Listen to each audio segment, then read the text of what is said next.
তোমরা সবাই কেমন আছো? আমি তো ভালোই আছি মোটামুটি। আজ আমি করে দেখাবো চুষি, চালের গুঁড়োর চুষি। দেখো, কড়াইতে দিয়েছে জল, জলটা ফুটে উঠবে, তারপরে এখানে দেব একটু লবণ, এই যে দেব একটু লবণ। জলটাকে খুব ভালোভাবে ফোটাতে হবে।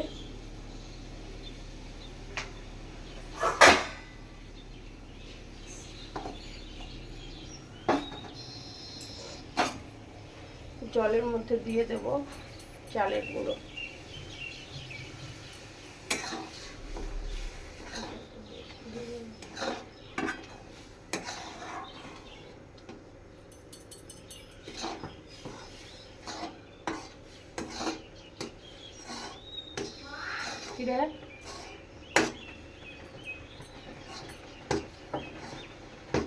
গ্যাসের ফ্লেমটা একটু লো করে দেবো।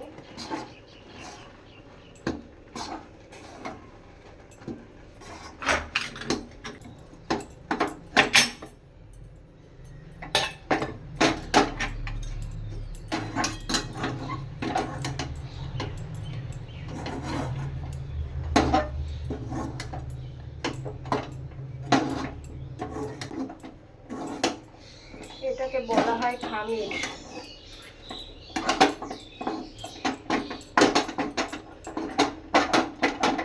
তো এটা এবার ঠান্ডা হোক, ঠান্ডা হতে দেব 10 মিনিটের জন্য। অন্য একটা কড়াই বসাবো, ঢেলে দেবো পিওর গরুর দুধ।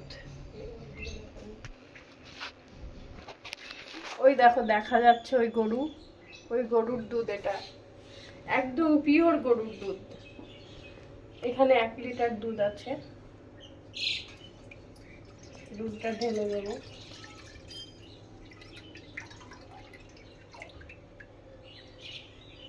শুধু এটাই দেখা দিই।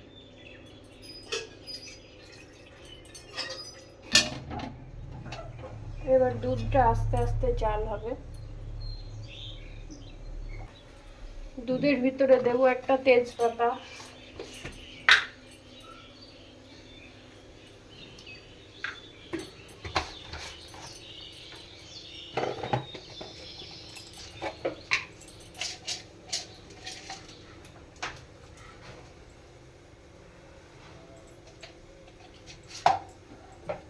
দুটো এলাচ দেবো একটু থেতো করে, থেতো নয়, মুখটা ফাটিয়ে দেবো।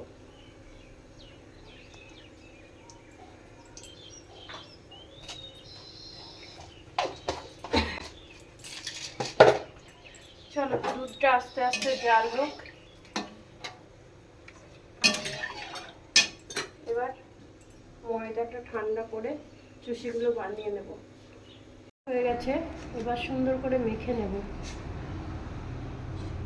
ওই যে গরম জলটা তুলে রেখেছিলাম, এখানে কিন্তু ঠান্ডা জল দেওয়া যাবে না, ঠান্ডা জল দিলে শক্ত হয়ে যাবে। চুষি তৈরি করার পরে শক্ত হয়ে যাবে। যদি জল লাগে তাহলে একটু গরম জলই দেবো, নাহলে না।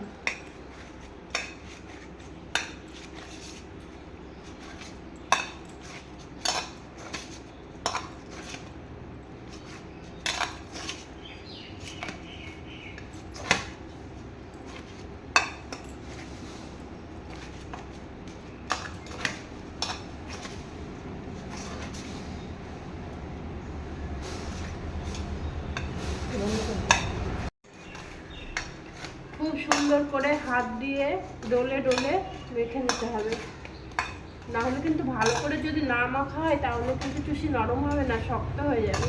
খুব সুন্দর করে ডলে ডলে মেখে নিতে হবে।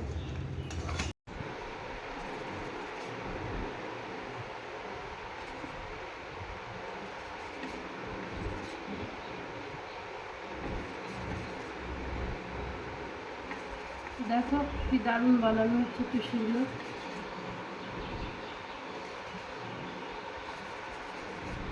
তোমরা যেমন খুশি বানাতে পারো, অনেক রকম ভাবে হয়।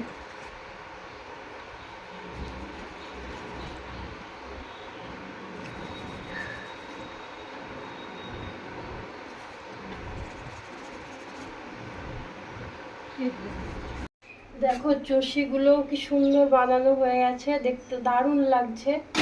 আর দুধটাও জাল হয়ে অল্প হয়ে গেছে, দেখেছো ক্ষীরের মতো হয়েছে। এবার এই দুধের ভিতরে দেব স্বাদ মতো চিনি।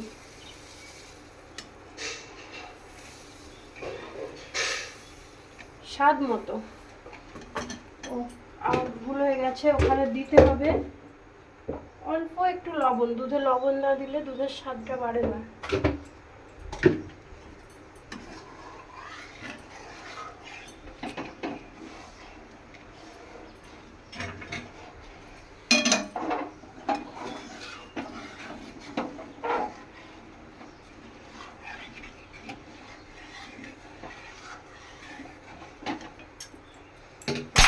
চষিটা ঢেলে দেবে।